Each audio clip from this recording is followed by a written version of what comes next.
Greetings and welcome back to room 303 in Freshman English, and we turn now in your hymnals to page 677, 679. We're going to look at Naomi Shihab Nye's Daily. Let's do some quick biography, and let's also remind you on 676 that we are focusing in our study of this poem on imagery, and we'll be comparing the imagery then of this text with, for example, Mary Tall Mountains, There Is No Word for Goodbye, as well as the other two poems in this collection of 4 poems where we are comparing imagery. Let's look at Naomi Shihab Nye, born in 1952. She is a successful poet, born to a Palestinian father and an American mother. I'm reading with you on 677.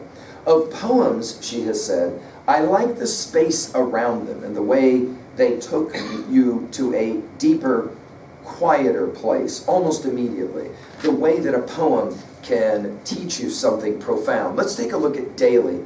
And let's pay attention to 2 things in this poem right away. The busyness of life and the challenge of the work or the chores of life. Let's go ahead now, read this one, and then we will work at levels 2 and 3.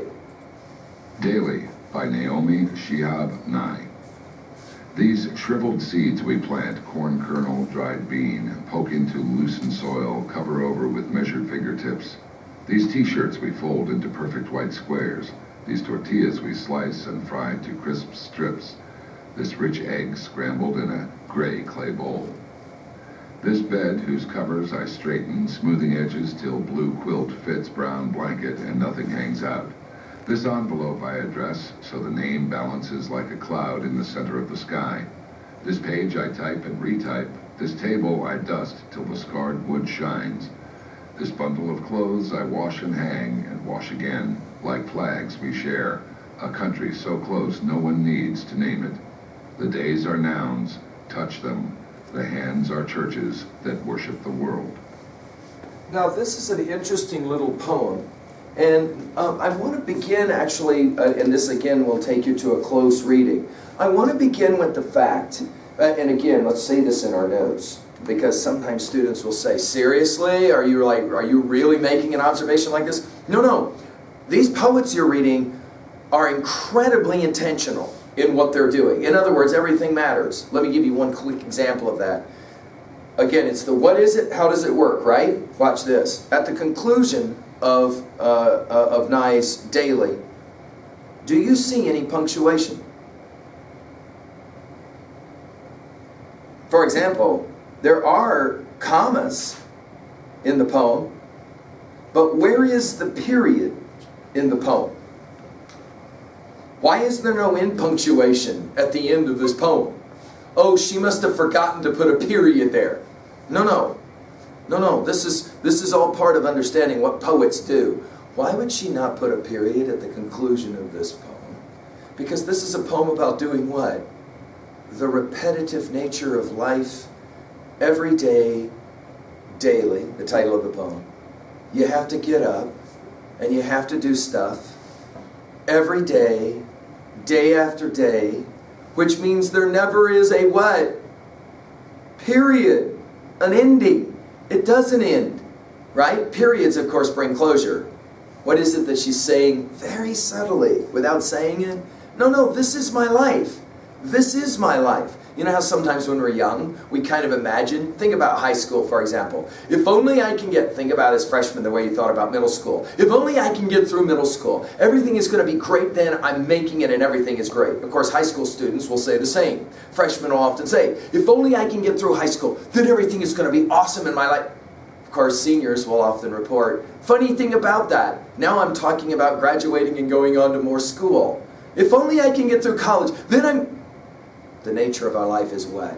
Well, while it's lived in phases, it's lived in phases that never have a complete ceasing and never have a complete ending to them. And to that degree, no punctuation at the end. Just to point out one subtle thing. Notice all the stuff that she does. Now she is, of course, maybe the speaker of the poem is a writer as well. You get that sense, right? Notice all the stuff that happens. You got to plan. You got to fold t-shirts. You've got to make food, tortillas and the like. You've got to cover the bed. You've got to address an envelope. Notice the interesting simile.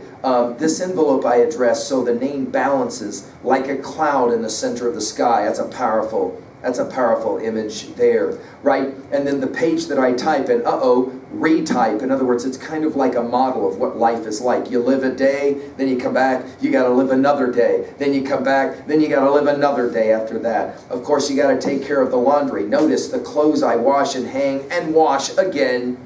The repetitive nature of life. Like flags we share. A country so close no one needs to name it. It's a fascinating simile as well. In other words, the work of the day, the rhythms of the day is what holds your day together, right? And then finally, the days are nouns. You can talk about them as if they're solid things. Touch them. The hands are churches that worship the world. The fluidity, in other words, and the sacredness. Let's say at least a couple of things here about this poem at level 2A. One obvious message here is that life is a series of events that happen over and over again. The senior who had had enough. I am dropping out. I hate this place. Why? Because it's so boring. Every day I get up, I come to the same place. I'm here all day. I go home, I go to bed, I wake up the next day, I come to this place, I go home. It's boring. Dude, I'm dropping out of school and I'm leaving, I'm going away. I said, what are you going to do? Dude, I'm getting a job. I said, a job. Well, you'll get up every morning, go to the same place, work all day, come home, wake up the next morning. Yeah, but at least I'm getting paid. Of course, the observation is, so it comes down to money, whether you're happy or not. Because the last time I checked, if you have an education, you make more money. So I'm not following the argument. But if the argument for you is you're bored because you have to do the same thing over and over again, consider the following. While we've been talking, you've been breathing the same way over and over again. It's a funny thing about breathing. It never seems to be boring until it stops. Which is a funny thing about life as well. So our first major message is, this is the nature of your life. It happens the same way over and over and over again. Point number 2. It's never the same. Even though it's repetitive, it's never the same. This is the point in the final line about the hands are churches that worship the world. It is all about, final message, it's all about your attitude. The way that you look at life. The way that you respect the work that you do.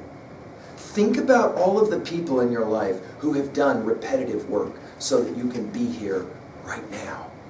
The power of that realization gives us all some sense of hope that no matter what work it is you're doing, you got to respect it. You got to respect the work that's been done by others for you, and of course the work that you have to do.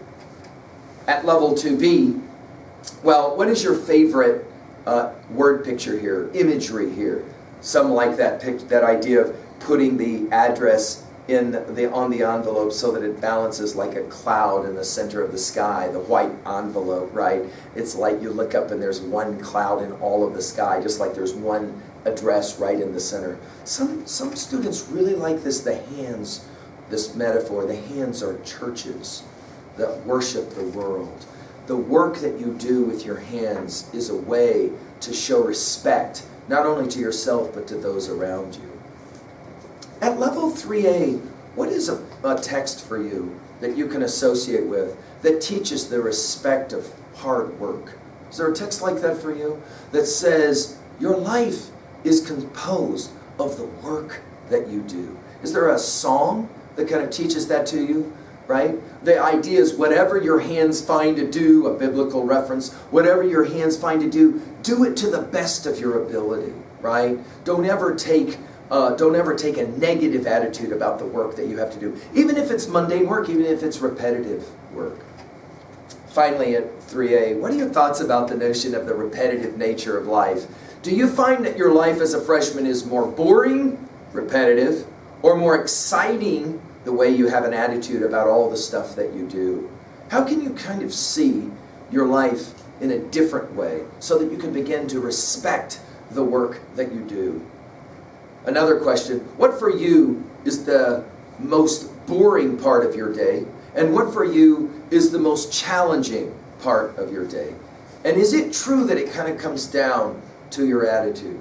What would happen if you could somehow find a way to change your attitude about study and about work? That's an interesting question. Maybe that will be the byproduct of the study of Naomi Shihab Nye's daily. I hope it's challenged you. Thank you.